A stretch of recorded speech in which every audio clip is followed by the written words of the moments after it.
The room laughed when he said it. A four-star U.S. general, arms crossed, watching doctors argue over a failing treatment, finally scoffed and looked at the quiet nurse standing near the wall. "Fix this," he said sarcastically, gesturing at the crashing monitors. "And I'll give you $100 million. The doctors smirked. The residents rolled their eyes. The nurse didn't react. She didn't explain. She didn't defend herself. She didn't even look offended. She just stepped forward. What she noticed took her less than 3 seconds. What she did next took even less. And when the monitors stabilized, when the patient's vitals snapped back into range, the laughter stopped so fast it felt like the air had been sucked out of the room, because the general wasn't smiling anymore. He was staring at the nurse in silence. Realizing he hadn't just mocked a staff member, he'd tested the wrong person. Like the video, subscribe, and tell us where you're watching from. The emergency wing of Arlington Crest Medical Center didn't change its behavior often. It was used to chaos, used to pressure, used to authority. But when a four-star U.S. general walked through its sliding glass doors at 11:42 p.m., the air itself seemed to tighten. Phones stopped ringing. Voices lowered. Spines straightened. General Robert H. Callahan didn't wear his uniform that night. He didn't need to. His presence carried its own insignia: rigid posture, deliberate movements, eyes that missed nothing and trusted no one. He had arrived for one reason: a patient no one else could stabilize. The patient lay in trauma bay 2, surrounded by blinking monitors and half a dozen physicians who had already burned through every standard protocol they trusted. Blood pressure unstable, neurological response inconsistent, cardiac rhythm erratic without a clear cause. It was the kind of case that humiliated experts. And experts hated being humiliated. Dr. Alan Mercer, head of emergency medicine, stood at the foot of the bed with his arms crossed tightly across his chest. He was brilliant, respected, and deeply irritated. "We've followed procedure," he said, voice clipped. "Twice." General Callahan glanced at the monitor, unimpressed. "Procedure didn't keep him stable," he replied flatly. A resident shifted uncomfortably. "Sir, we're doing everything medically indicated." Callahan's gaze hardened. "Then why am I standing here?" No one answered. Near the back wall stood Nurse Lena Hart. She hadn't been introduced. She hadn't been acknowledged. She hadn't been asked a single question. Lena wore plain scrubs, no badges of rank, no colorful pins. Her hair was pulled back neatly, streaked with early gray. She stood with her hands loosely clasped, eyes locked on the patient rather than the arguing doctors. She had noticed something. She just hadn't been invited. Dr. Mercer gestured at the monitor. "We've ruled out internal bleeding, no embolism, labs are clean." "Yet his vitals won't settle," Callahan replied. "That tells me you're missing something." Mercer bristled. "With respect, sir, this isn't a battlefield."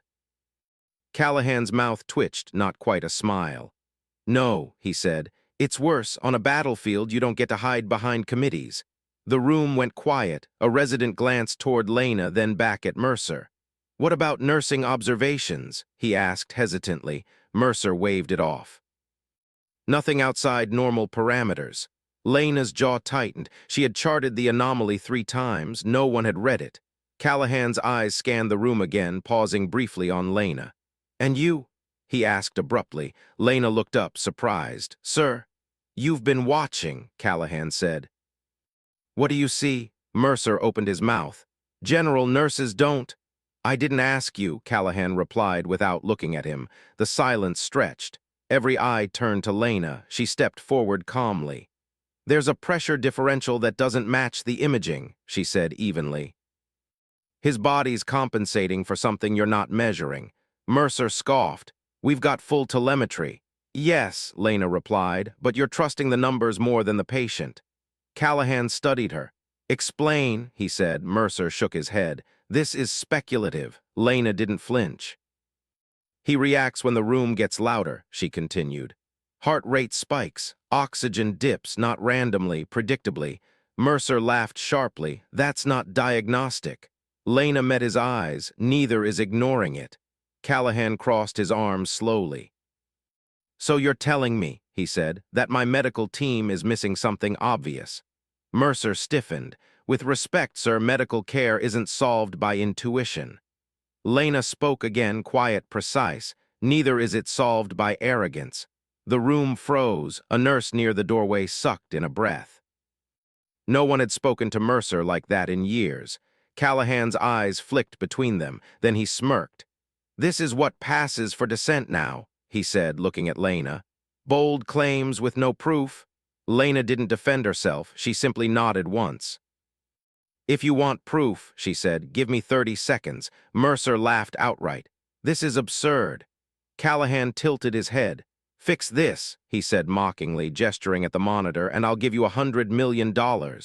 A few residents snorted. Someone chuckled. Lena didn't smile. She stepped closer to the bed.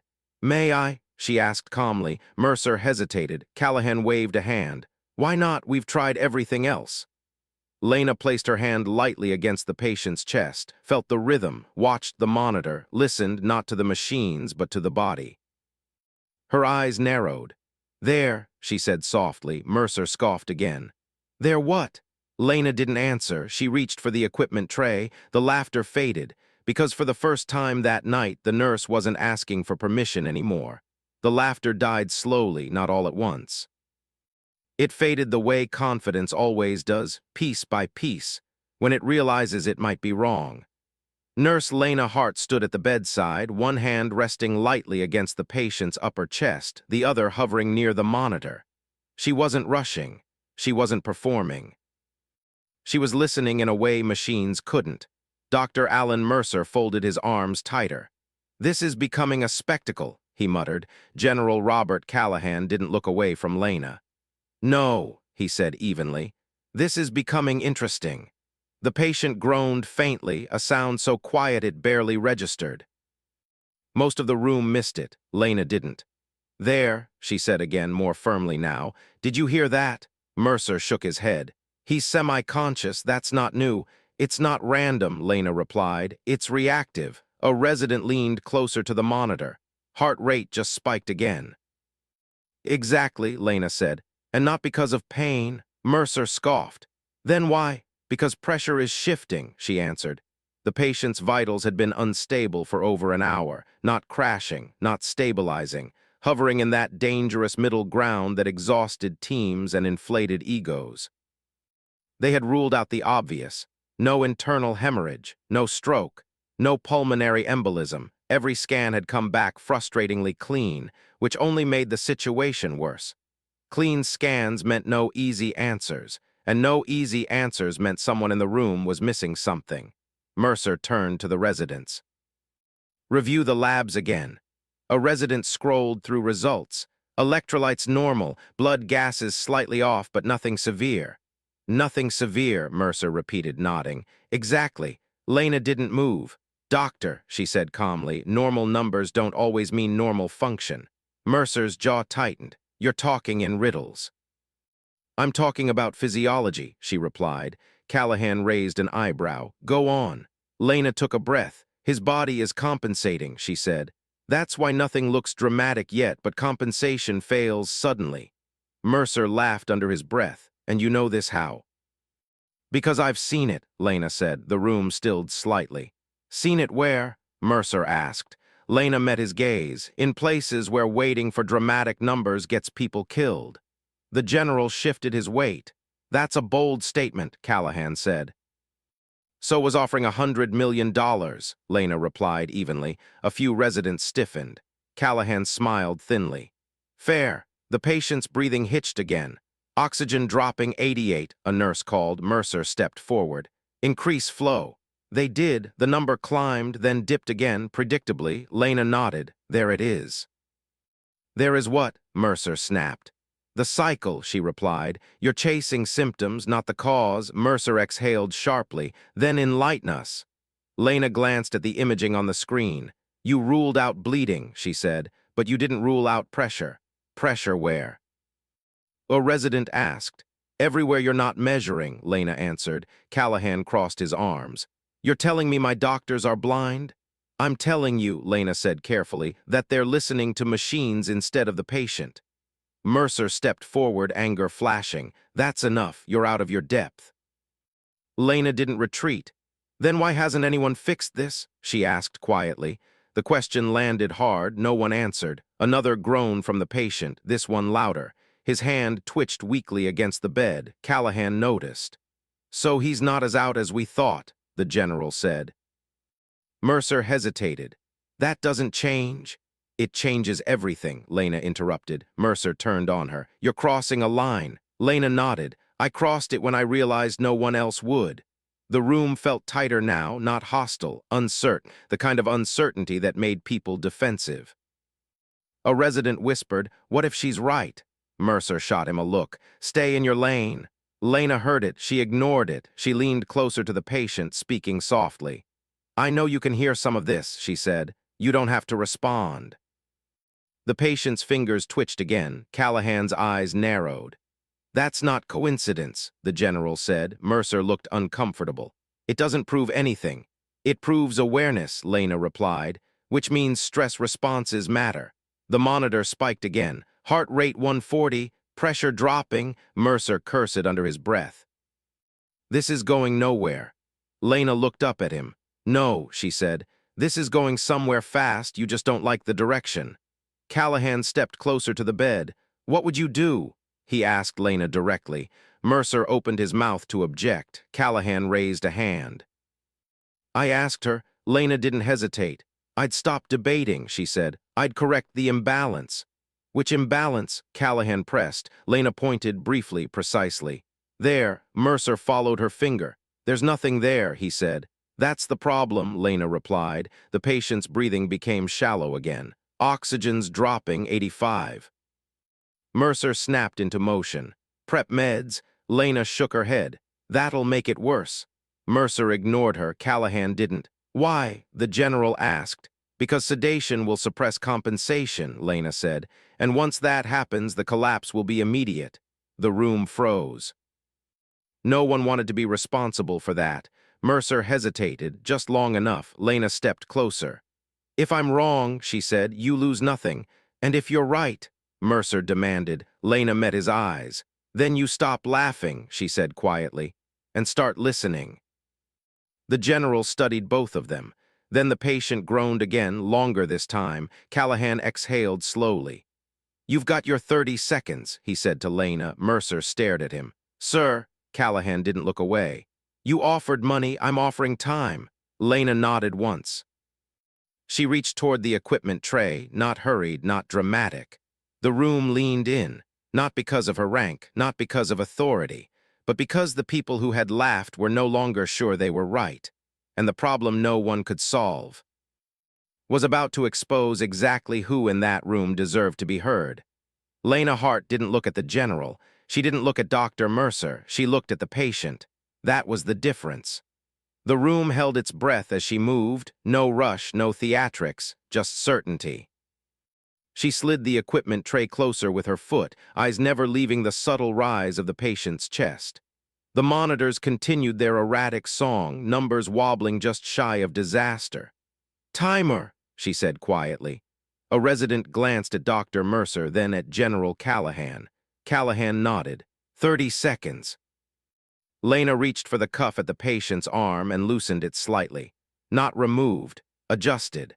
Then she pressed 2 fingers beneath the clavicle, pausing as if listening to something only she could hear. Dr. Mercer scoffed under his breath. "We're indulging superstition now?" Lena didn't answer. She leaned closer, speaking softly to the patient. "I'm going to change one thing, you'll feel it." The patient's jaw tightened, Lena's eyes sharpened. "There." She looked up, watched the waveform. The resident leaned closer to the monitor. "Which one?" "All of them," Lena said. She reached to the IV line and adjusted the flow, not faster, not slower, different. Then she repositioned the oxygen cannula, angling it by millimeters rather than inches. Her hand moved to the bed rail. "Now," she said. The monitor changed, not dramatically, not instantly, but unmistakably. The heart rate dipped, just a few beats. The oxygen climbed 1 point, then 2. The blood pressure widened its margin as if exhaling. The room murmured. "That's coincidence," Mercer said quickly. Lena nodded. Give it 5. 5 seconds passed, then 10. The patient's breathing eased, the shallow hitch smoothing into a more even rhythm. His shoulders relaxed. The tension in his neck softened. The monitor continued to stabilize. A nurse whispered, "It's holding." The resident's eyes were wide. "It's actually holding." Mercer stepped forward. "What did you do?" Lena kept her focus on the patient. "I removed the trigger." "What trigger?" Mercer demanded. "The one you couldn't see," she replied. General Callahan stepped closer, his skepticism draining into something sharper. "Explain it," he said. Lena finally looked up. "Positive pressure was amplifying a subtle imbalance," she said. "Not enough to show up on imaging, enough to spiral under stress. You kept chasing the numbers, so the body kept compensating." Mercer frowned. "That's not in any protocol." "No," Lena agreed. "It's in the patient." The patient groaned again, this time different, not distress. Awareness. His eyes fluttered. Callahan noticed first. "He's waking." Mercer stiffened. "We didn't sedate." "Because we didn't need to," Lena said. The patient's eyes opened halfway. He blinked, confused but present. His gaze drifted, unfocused, then settled on Lena. "Easy," she said quietly. "You're okay." The patient swallowed. "Hurts." "I know," she replied, "but you're safer now." The monitors confirmed it, stable, not perfect, but stable. The laughter from earlier felt like a distant memory, something that had happened to other people in another room. General Callahan stared at the screens, then at Lena. "You did that in under 30 seconds, he said. Lena shrugged lightly. "It took longer to be ignored." Mercer's face flushed. "You can't seriously be suggesting." "I am," Callahan cut in. "And you're going to listen." Mercer opened his mouth, then closed it. The room had shifted. Authority no longer flowed in one direction. A resident spoke up, tentative. "What exactly did she correct?" Lena answered without condescension. "A feedback loop, stress response triggering compensation, triggering intervention, triggering more stress." The resident nodded slowly. "So the fix was to stop fighting it." "Yes," Lena said, "and start guiding it." The patient exhaled deeply, eyes closing again, but not in distress, in relief. Callahan crossed his arms, studying Lena with a new expression. "You didn't hesitate." "No," she said. "You didn't ask permission." "I asked for time," Lena replied. "You gave it." Mercer looked between them, unsettled. "This doesn't make her right about everything." "No," Callahan said. "It makes her right about this." He turned to Lena. "What happens if we'd sedated him?" Lena didn't soften the answer. "He would have crashed hard." Silence settled like a verdict. The resident who had laughed earlier stared at the floor. Callahan exhaled slowly. "Then the money wasn't the problem." Lena met his gaze. "It never is." The general nodded once, as if confirming something privately. "What do you need next?" "Imaging again," Lena said, "but differently and a quiet room." Callahan turned to Mercer. "Do it." Mercer hesitated just a beat, then nodded. "Yes, sir." The team moved with renewed purpose. Orders were given, but they sounded different now, more careful, more curious. As the gurney was prepped, Callahan leaned closer to Lena. "You solved something my people couldn't." Lena shook her head. "I solved something no one was looking at." Callahan watched the patient being wheeled out, stable and breathing evenly. Then he looked back at Lena, the mockery gone from his face.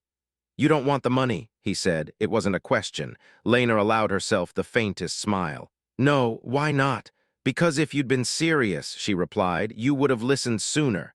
The general laughed once quietly. Not dismissive, respectful. As the doors swung shut behind the patient, the room remained still.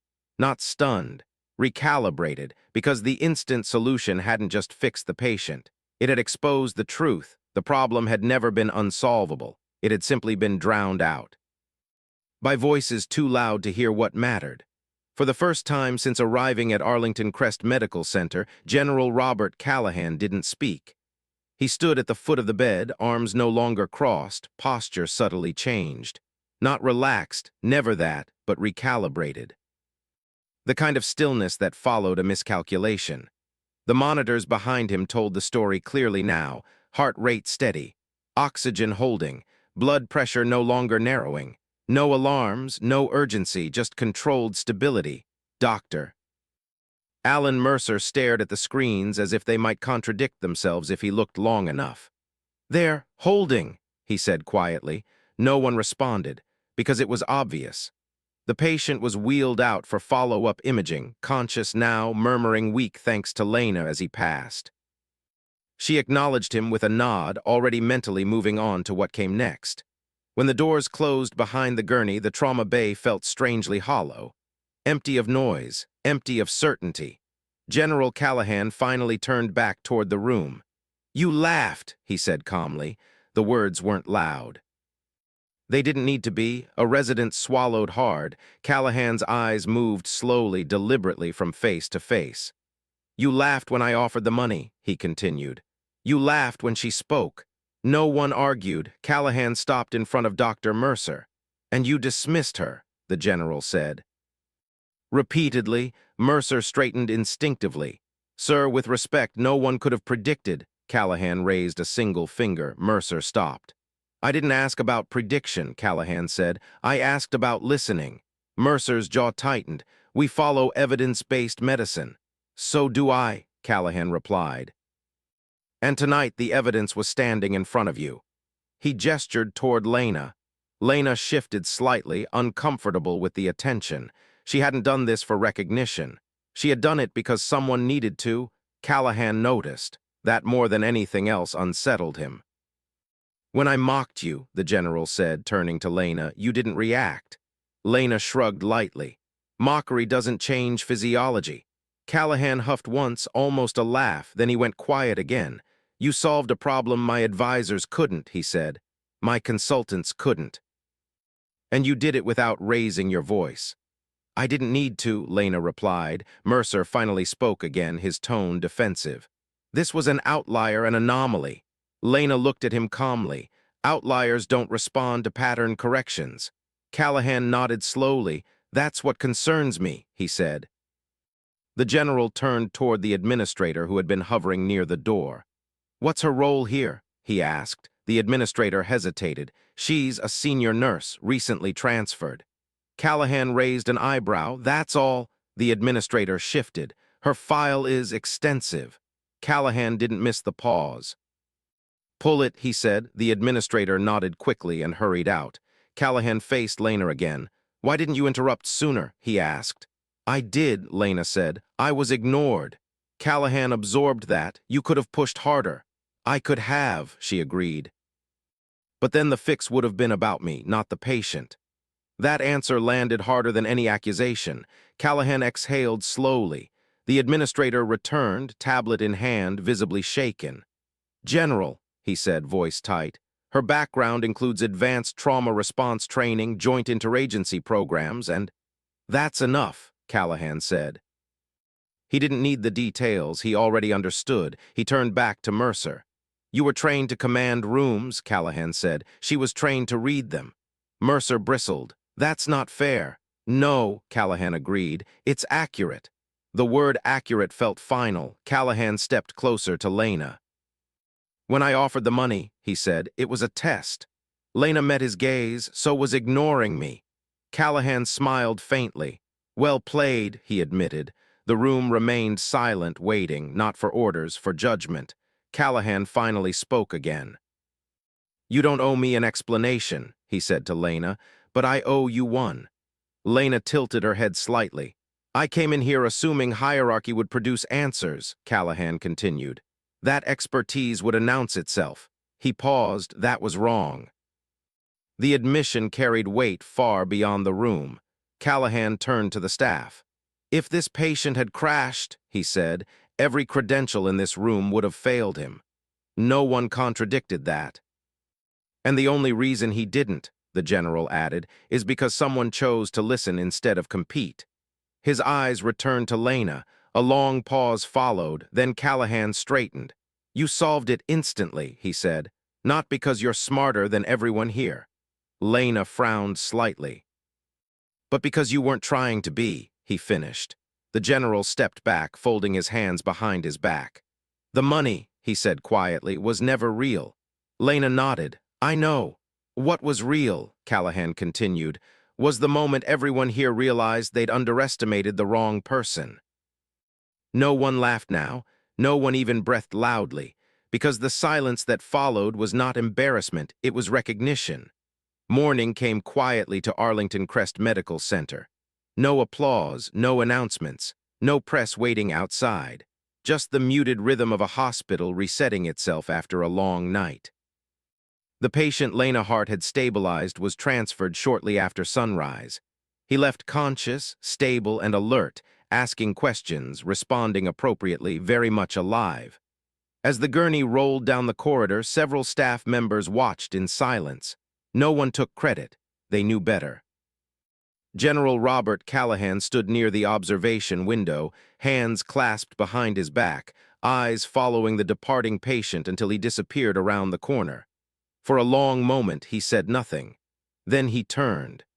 "I've spent my career surrounded by experts," he said calmly. "People who know their craft inside and out." Dr. Alan Mercer stood stiffly nearby, fatigue and humility written across his face. "But expertise," Callahan continued, "isn't the same thing as awareness." Lena Hart stood a few steps back, already charting. She wasn't listening for validation. She was documenting outcomes. Callahan noticed. He approached her slowly. "You didn't even look at the money," he said. Lena glanced up. "Because it wasn't the point." "And if it had been real?" Callahan asked. Lena considered for half a second. "Then you still wouldn't have needed it to listen."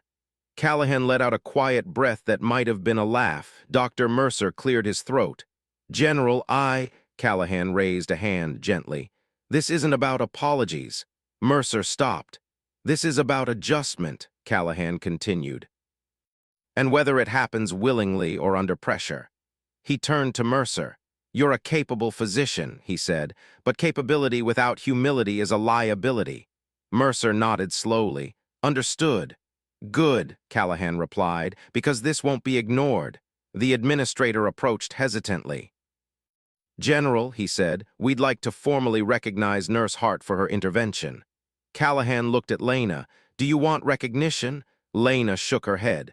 "I want the next nurse listened to." The administrator nodded quickly. "That will be addressed." As the room cleared, the general lingered.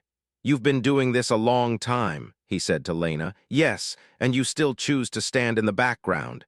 "Yes." Callahan studied her. "Why?" Lena paused, then answered honestly. "Because the work doesn't care who gets credit." The general nodded once. "That's why you fixed it instantly," he said. "You weren't thinking about being right." Callahan extended his hand, not ceremonially, not dramatically. Lena shook it, firm, brief, respectful. "You won't hear from me again," he said, "unless I need someone who sees what others miss." Lena met his gaze. "Then listen first." He smiled faintly. "I will."